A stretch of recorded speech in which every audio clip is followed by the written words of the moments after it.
ನಮಸ್ಕಾರ. ಶ್ರೀ ಟಿವಿ ನ್ಯೂಸ್ಗೆ ಸ್ವಾಗತ. ಈ ದಿನದ ಹೆಡ್ಲೈನ್ಸ್.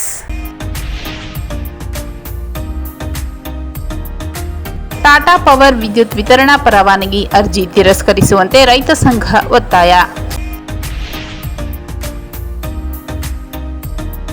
ಲೈಟ್ ಕಂಬಕ್ಕೆ ಕಾರು ಡಿಕ್ಕಿ, ಯುವಕ ಸಾವು, ಇಬ್ಬರ ಸ್ಥಿತಿ ಗಂಭೀರ.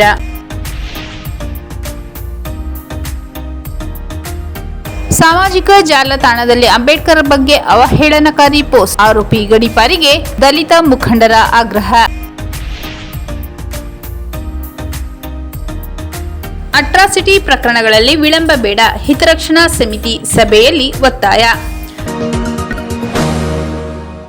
ಟಾಟಾ ಪವರ್ ವಿದ್ಯುತ್ ವಿತರಣಾ ಪರವಾನಗಿ ಅರ್ಜಿ ತಿರಸ್ಕರಿಸುವಂತೆ ರೈತ ಸಂಘ ಒತ್ತಾಯ. ಕರ್ನಾಟಕದ 19 ಕಂದಾಯ ಇಲಾಖೆಯಲ್ಲಿ ವಿದ್ಯುತ್ ವಿತರಣಾ ಪರವಾನಗಿ ಕೋರಿ ಟಾಟಾ ಪವರ್ ಕಂಪನಿ ಲಿಮಿಟೆಡ್ ಸಲ್ಲಿಸಿರುವ ಅರ್ಜಿಯನ್ನು ತಿರಸ್ಕರಿಸುವಂತೆ ಒತ್ತಾಯಿಸಿ ಕರ್ನಾಟಕ ರಾಜ್ಯ ರೈತ ಸಂಘದ ವತಿಯಿಂದ ಇಂದು ರಾಜ್ಯದಾದ್ಯಂತ ಪ್ರತಿಭಟನೆ ನಡೆಸಲಾಯಿತು. ಗುಂಡ್ಲುಪೇಟೆ ತಾಲೂಕು ಘಟಕದ ನೇತೃತ್ವದಲ್ಲಿ ನಡೆದ ಪ್ರತಿಭಟನೆಯ ವೇಳೆ ತಹಸೀಲ್ದಾರ್ ಮೂಲಕ ಕರ್ನಾಟಕ ವಿದ್ಯುತ್ ನಿಯಂತ್ರಣ ಆಯೋಗಕ್ಕೆ ಆಕ್ಷೇಪಣಾ ಪತ್ರ ಸಲ್ಲಿಸಲಾಯಿತು. ಟಾಟಾ ಪವರ್ ಕಂಪನಿ ವಿದ್ಯುತ್ ವಿತರಣೆಗೆ ಅಗತ್ಯವಾದ ಮೂಲಸೌಕರ್ಯ, ವಿದ್ಯುತ್ ಖರೀದಿ ಮತ್ತು ಪೂರೈಕೆ ವ್ಯವಸ್ಥೆ, ತಾಂತ್ರಿಕ ಯೋಜನೆ, ಬಂಡವಾಳ ಹೂಡಿಕೆ, ಸಿಬ್ಬಂದಿ ನೇಮಕಾತಿ ಕುರಿತು ಸ್ಪಷ್ಟ ಮಾಹಿತಿಯನ್ನು ತನ್ನ ಅರ್ಜಿಯಲ್ಲಿ ನೀಡಿಲ್ಲ ಎಂದು ರೈತ ಸಂಘ ಆರೋಪಿಸಿದೆ. ರಾಜ್ಯದ ಸಾರ್ವಜನಿಕ ವಿದ್ಯುತ್ ವಿತರಣಾ ಕಂಪನಿ ಈಗಾಗಲೇ ಸಮರ್ಪಕ ಗುಣಮಟ್ಟದ ಸೇವೆ ನೀಡುತ್ತಿದ್ದು, ಖಾಸಗಿ ಕಂಪನಿಗಳ ಪ್ರವೇಶದಿಂದ ಸಾರ್ವಜನಿಕ ವಲಯಗಳ ಸಂಸ್ಥೆಗಳ ಆರ್ಥಿಕ ಸ್ಥಿತಿ ಹದಗೆಡುವ ಸಾಧ್ಯತೆ ಇದೆ ಎಂದು ತಿಳಿಸಿದೆ. ಅಲ್ಲದೆ ಕ್ರಾಸ್ ಸಬ್ಸಿಡಿ ವ್ಯವಸ್ಥೆಗೆ ಧಕ್ಕೆಯಾಗುವುದರಿಂದ ರೈತರು, ಬಿಪಿಎಲ್ ಕುಟುಂಬ, ಸಾಮಾನ್ಯ ಗ್ರಾಹಕರ ಮೇಲೆ ಹೆಚ್ಚುವರಿ ವಿದ್ಯುತ್ ದರದ ಹೊರೆ ಬೀಳಲಿದೆ ಎಂದು ಆತಂಕ ವ್ಯಕ್ತಪಡಿಸಿದೆ. ಖಾಸಗಿ ಕಂಪನಿಗಳಿಂದ ಉದ್ಯೋಗ ಭದ್ರತೆ ಕುಂಠಿತವಾಗುವುದರ ಜೊತೆಗೆ ಗುತ್ತಿಗೆ ಆಧಾರಿತ ಕಾರ್ಮಿಕ ಪದ್ಧತಿ ಹೆಚ್ಚಾಗುವ ಸಾಧ್ಯತೆ ಇದ್ದು, ಗ್ರಾಮೀಣ ಪ್ರದೇಶದಲ್ಲಿ ವಿದ್ಯುತ್ ವಿತರಣೆ ಅನುಭವವಿಲ್ಲದ ಟಾಟಾ ಪವರ್ ಕಂಪನಿಗೆ ಪರವಾನಗಿ ನೀಡಬಾರದೆಂದು ಸಂಘ ಒತ್ತಾಯಿಸಿದೆ. ಪ್ರತಿಭಟನೆಯಲ್ಲಿ ಕರ್ನಾಟಕ ರಾಜ್ಯ ರೈತ ಸಂಘದ ತಾಲೂಕು ಉಪಾಧ್ಯಕ್ಷ ನಾಗರಾಜ್ ಮಹೇಂದ್ರ, ತಾಲೂಕು ಯುವ ಘಟಕದ ಅಧ್ಯಕ್ಷ ಪ್ರವೀಣ್, ಉಪಾಧ್ಯಕ್ಷ ಪ್ರಸಾದ್, ಅಲೈನ್ಪುರ ಸೇರಿದಂತೆ ಹಲವು ಮುಖಂಡರು ಭಾಗವಹಿಸಿದ್ದರು. ಲೈಟ್ ಕಂಬಕ್ಕೆ ಕಾರು ಡಿಕ್ಕಿ, ಯುವಕ ಸಾವು, ಇಬ್ಬರ ಸ್ಥಿತಿ ಗಂಭೀರ. ಯಳಂದೂರು ತಾಲೂಕಿನ ಕಂದಹಳ್ಳಿ ಗ್ರಾಮದಲ್ಲಿ ತಡರಾತ್ರಿ ಸಂಭವಿಸಿದ ಭೀಕರ ರಸ್ತೆ ಅಪಘಾತದಲ್ಲಿ ಓರ್ವ ಯುವಕ ಸ್ಥಳದಲ್ಲೇ ಮೃತಪಟ್ಟಿದ್ದು, 3 ಗಾಯಗೊಂಡಿದ್ದಾರೆ. ಇವರಲ್ಲಿ ಇಬ್ಬರ ಸ್ಥಿತಿ ಗಂಭೀರವಾಗಿದೆ. ಮೃತರನ್ನು ಯಳಂದೂರು ಪಟ್ಟಣದ ನಿವಾಸಿ ಪ್ರಸಾದ್ ಎಂದು ಗುರುತಿಸಲಾಗಿದ್ದು, ಪ್ರಸಾದ್ ಅವರೊಂದಿಗೆ ಕಾರಿನಲ್ಲಿ ಪ್ರಯಾಣಿಸುತ್ತಿದ್ದ ಸುರೇಶ್, ಶಶಿ ಹಾಗೂ ಚೇತನ್ ಗಾಯಗೊಂಡಿದ್ದಾರೆ. ತಡರಾತ್ರಿ ಯಳಂದೂರಿನಿಂದ ಸಂತೆ ಮರಹಳ್ಳಿ ಕಡೆಗೆ ತೆರಳುತ್ತಿದ್ದ ಕಾರು ಕಂದಹಳ್ಳಿ ಗ್ರಾಮದ ಬಳಿ ಚಾಲಕನ ನಿಯಂತ್ರಣ ತಪ್ಪಿ ರಸ್ತೆ ಬದಿಯ ಲೈಟ್ ಕಂಬಕ್ಕೆ ಡಿಕ್ಕಿ ಹೊಡೆದಿದೆ ಎಂದು ತಿಳಿದು ಬಂದಿದೆ. ಅಪಘಾತದ ತೀವ್ರತೆಗೆ ಪ್ರಸಾದ್ ಅವರ ತಲೆಗೆ ಗಂಭೀರ ಗಾಯವಾಗಿದ್ದು, ಅವರು ಸ್ಥಳದಲ್ಲೇ ಮೃತಪಟ್ಟಿದ್ದಾರೆ. ಘಟನೆ ಮಾಹಿತಿ ತಿಳಿದ ಕೂಡಲೇ ಯಳಂದೂರು ಪೊಲೀಸ್ ಠಾಣೆ ಸಿಬ್ಬಂದಿ ಸ್ಥಳಕ್ಕೆ ಧಾವಿಸಿ ಮೃತದೇಹ ಹಾಗೂ ಗಾಯಾಳುಗಳನ್ನು ಚಿಕಿತ್ಸೆಗಾಗಿ ಸಿಮ್ಸ್ ಆಸ್ಪತ್ರೆಗೆ ರವಾನಿಸಿದ್ದಾರೆ. ಗಾಯಗೊಂಡ 3ರಲ್ಲಿ ಇಬ್ಬರ ಸ್ಥಿತಿ ಗಂಭೀರವಾಗಿದ್ದು, ಮತ್ತೋರ್ವನ ಸ್ಥಿತಿ ಸ್ಥಿರವಾಗಿದೆ ಎಂದು ಯಳಂದೂರು ಪೊಲೀಸ್ ಠಾಣೆ ಪಿಎಸ್ಐ ಆಕಾಶ್ ತಿಳಿಸಿದ್ದಾರೆ. ಈ ಕುರಿತು ಯಳಂದೂರು ಪೊಲೀಸ್ ಠಾಣೆಯಲ್ಲಿ ಪ್ರಕರಣ ದಾಖಲಾಗಿದ್ದು, ಹೆಚ್ಚಿನ ತನಿಖೆ ಮುಂದುವರೆದಿದೆ. ಸಾಮಾಜಿಕ ಜಾಲತಾಣದಲ್ಲಿ ಅಂಬೇಡ್ಕರ್ ಬಗ್ಗೆ ಅವಹೇಳನಕಾರಿ ಪೋಸ್ಟ್, ಆರೋಪಿ ಗಡೀಪಾರಿಗೆ ದಲಿತ ಮುಖಂಡರ ಆಗ್ರಹ. ಅಂಬೇಡ್ಕರ್ ಬಗ್ಗೆ ಸಾಮಾಜಿಕ ಜಾಲತಾಣದಲ್ಲಿ ಅವಹೇಳನಕಾರಿಯಾಗಿ ಪೋಸ್ಟ್ ಮಾಡಿದ್ದ ಆರೋಪಿಯನ್ನು ಗಡೀಪಾರು ಮಾಡುವಂತೆ ಆಗ್ರಹಿಸಿ ದಲಿತ ಮುಖಂಡರು ಕೊಳ್ಳೇಗಾಲ ಪಟ್ಟಣದ ಮುಡಿಗುಂಡದಲ್ಲಿ ಪ್ರತಿಭಟನೆ ನಡೆಸಿದರು. ಮುಡಿಗುಂಡದ ರೇಷ್ಮೆ ಮಾರುಕಟ್ಟೆ ವೃತ್ತದ ಬಳಿ ಜಮಾಯಿಸಿದ ಪ್ರತಿಭಟನಾಕಾರರು ಕೆಲಕಾಲ ಪ್ರತಿಭಟನೆ ನಡೆಸಿದರು. ಆರೋಪಿ ವಿರುದ್ಧ ಘೋಷಣೆ ಕೂಗಿ ಆಕ್ರೋಶ ವ್ಯಕ್ತಪಡಿಸಿದರು. ಚಾಮರಾಜನಗರ ತಾಲೂಕಿನ ಮಸ್ನಾಪುರ ಗ್ರಾಮದಲ್ಲಿ ಅಂಬೇಡ್ಕರ್ ಭಾವಚಿತ್ರಕ್ಕೆ ಅಪಮಾನ ಮಾಡಿರುವ ಕುರಿತು ನ್ಯೂಸ್ ಚಾನೆಲ್ನಲ್ಲಿ ಪ್ರಕಟವಾಗಿದ್ದ ವರದಿ ಕುರಿತು ಕಮೆಂಟ್ ಬಾಕ್ಸ್ನಲ್ಲಿ ಮುಡಿಗುಂಡ ನಿವಾಸಿ ಮಂಜು ದರ್ಶನ್ ಎಂಬ ತನ್ನ ಫೇಸ್ಬುಕ್ ಖಾತೆಯಿಂದ ಅವಹೇಳನಕಾರಿಯಾಗಿ ಕಮೆಂಟ್ ಮಾಡಿದ್ದು, ಈಗಾಗಲೇ ಈತನನ್ನು ಪೊಲೀಸರು ಬಂಧಿಸಿ ನ್ಯಾಯಾಂಗ ಬಂಧನಕ್ಕೆ ಒಪ್ಪಿಸಿದ್ದು, ಕೂಡಲೇ ಆತನ ಮೇಲೆ ಕಾನೂನು ಕ್ರಮ ಜರುಗಿಸಿ ಗಡೀಪಾರು ಮಾಡುವಂತೆ ಆಗ್ರಹಿಸಿದರು.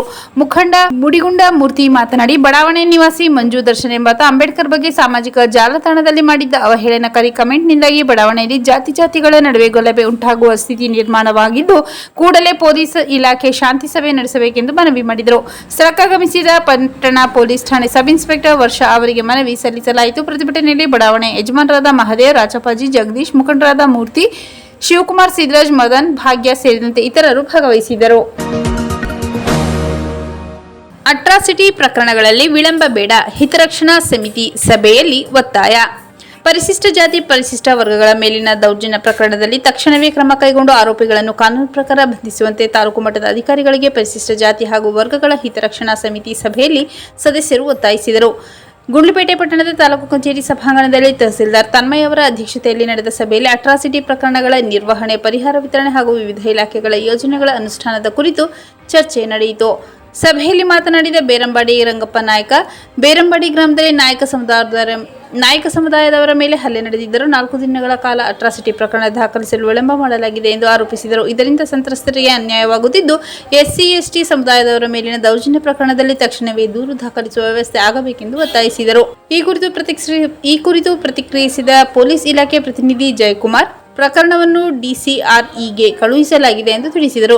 ಬೆಳವಡಿ ಗ್ರಾಮದ ಅಟ್ರಾಸಿಟಿ ಪ್ರಕರಣದಲ್ಲಿ ತಿಂಗಳಾದರೂ ಪ್ರಮುಖ ಆರೋಪಿ ಬಂಧಿಸಿಲ್ಲ ಎಂದು ರವೀಶ್ ಆಕ್ಷೇಪ ವ್ಯಕ್ತಪಡಿಸಿದರು. ಕೆಲ ಆರೋಪಿಗಳಿಗೆ ಜಾಮೀನು ದೊರೆತಿದ್ದರೂ ಉಳಿದ ಆರೋಪಿಯನ್ನು ಬಂಧಿಸಿಲ್ಲ ಎಂದು ಪ್ರಶ್ನಿಸಿದರು. ಗಿರೀಶ್ ಲಕ್ಕೂರ್ ಮಾತನಾಡಿ, ಕಾನೂನು ಜಾರಿಯಲ್ಲಿ ತಾರತಮ್ಯ ಕಂಡುಬರುತ್ತಿದೆ ಎಂದು ಆರೋಪಿಸಿದರು. ಅಂಬೇಡ್ಕರ್ ಜಯಂತಿಗೆ ಅನುಮತಿ ನಿರಾಕರಿಸಲಾಗಿದ್ದರೆ ಇತರ ಜಯಂತಿ ಕಾರ್ಯಕ್ರಮಗಳಿಗೆ ಅನುಮತಿ ನೀಡಿರುವುದು ಪ್ರಶ್ನಿಸಿದರು. ಎಲ್ಲ ಮಹನೀಯರ ಜಯಂತಿಗಳ ಆಚರಣೆಗೆ ಒಂದೇ ರೀತಿಯ ನಿಯಮಾವಳಿ ರೂಪಿಸುವಂತೆ ಸುರೇಶ್ ನಾಯ್ಕ ಒತ್ತಾಯಿಸಿದರು. DCREಗೆ ಸಂಬಂಧಿಸಿದ ಪ್ರಾಥಮಿಕ ಮಾಹಿತಿ ಸಿದ್ಧವಾಗಿರದ ಹಿನ್ನೆಲೆಯಲ್ಲಿ ತಹಸೀಲ್ದಾರ್ ತನ್ಮಯ್ ಅಧಿಕಾರಿಗಳ ನಿರ್ಲಕ್ಷ್ಯದ ಬಗ್ಗೆ ಅಸಮಾಧಾನ ವ್ಯಕ್ತಪಡಿಸಿದರು. ಅಟ್ರಾಸಿಟಿ ಪ್ರಕರಣಗಳಿಗೆ ಸಂಬಂಧಿಸಿದ ಸಂಪೂರ್ಣ ದಾಖಲೆಯನ್ನು ಮುಂದಿನ ಸಭೆಗೆ ಸಲ್ಲಿಸುವಂತೆ ಸೂಚಿಸಿದರು. ಸಮಾಜ ಕಲ್ಯಾಣ ಇಲಾಖೆ ಸಹಾಯಕ ನಿರ್ದೇಶಕ ಮೋಹನ್ ಕುಮಾರ್ ಮಾತನಾಡಿ, ತಾಲೂಕಿನ 5 ಅಟ್ರಾಸಿಟಿ ಪ್ರಕರಣದಲ್ಲಿ 3ಕ್ಕೆ ಪರಿಹಾರ ಧನ ಬಿಡುಗಡೆ ಮಾಡಲಾಗಿದ್ದು, ಉಳಿದ 2 ಪ್ರಕರಣಗಳಿಗೆ ಪ್ರಸ್ತಾವನೆ ಸಲ್ಲಿಸಲಾಗಿದೆ ಎಂದು ಮಾಹಿತಿ ನೀಡಿದರು. ಸಭೆಯಲ್ಲಿ ತಹಸೀಲ್ದಾರ್ ತನ್ಮಯ್ ಅವರು SC/ST ಸಮುದಾಯದ ಫಲಾನುಭವಿಗಳಿಗೆ ಸಾಲ ಸೌಲಭ್ಯ ಒದಗಿಸುವಲ್ಲಿ ಸಿವಿಲ್ ಸ್ಕೋರ್ ಸಮಸ್ಯೆ ಪರಿಹರಿಸಲು ಬ್ಯಾಂಕ್ ಅಧಿಕಾರಿಗಳೊಂದಿಗೆ ವಿಶೇಷ ಸಭೆ ನಡೆಸುವಂತೆ ಸೂಚಿಸಿದರು. ಸಭೆಯಲ್ಲಿ ಲೀಡ್ ಬ್ಯಾಂಕ್ ವ್ಯವಸ್ಥಾಪಕಿ ಸುರೇಖಾ, ಪುರಸಭಾ ಮುಖ್ಯಾಧಿಕಾರಿ ಶರವಣ, ತಾಲೂಕು ಪಂಚಾಯತ್ ಇಒ ಷಣ್ಮುಗಂ, ಸಮಾಜ ಕಲ್ಯಾಣ ಇಲಾಖೆ ಸಹಾಯಕ ನಿರ್ದೇಶಕ ಮೋಹನ್ ಕುಮಾರ್, BEO ಸ್ವಾಮಿ, ಅಕ್ಷರ ದಾಸೋಹ ಸಹಾಯಕ ನಿರ್ದೇಶಕ ಸತೀಶ್, ಪಶುಪಾಲನಾ ಇಲಾಖೆ ಸಹಾಯಕ ನಿರ್ದೇಶಕ ಮಾದೇಶ್, THO ಡಾಕ್ಟರ್ ಅಲೀಂ ಪಾಷಾ, ಕೃಷಿ ಇಲಾಖೆ ಸಹಾಯಕ ನಿರ್ದೇಶಕ Shashidhar, CDPO Hemavathi, sub inspector Mahesh, ಸಾರ್ವಜನಿಕ ಆಸ್ಪತ್ರೆ ಆಡಳಿತ ವೈದ್ಯಾಧಿಕಾರಿ ಡಾಕ್ಟರ್ ಮಂಜುನಾಥ್ ಸೇರಿದಂತೆ ವಿವಿಧ ಸಂಘಟನೆಗಳ ಮುಖಂಡರು, ಸದಸ್ಯರು ಉಪಸ್ಥಿತರಿದ್ದರು. ಮತ್ತೊಮ್ಮೆ ಮುಖ್ಯಾಂಶಗಳು. ಟಾಟಾ ಪವರ್ ವಿದ್ಯುತ್ ವಿತರಣಾ ಪರವಾನಗಿ ಅರ್ಜಿ ತಿರಸ್ಕರಿಸುವಂತೆ ರೈತ ಸಂಘ ಒತ್ತಾಯ. ಲೈಟ್ ಕಂಬಕ್ಕೆ ಕಾರು ಡಿಕ್ಕಿ, ಯುವಕ ಸಾವು, ಇಬ್ಬರ ಸ್ಥಿತಿ ಗಂಭೀರ.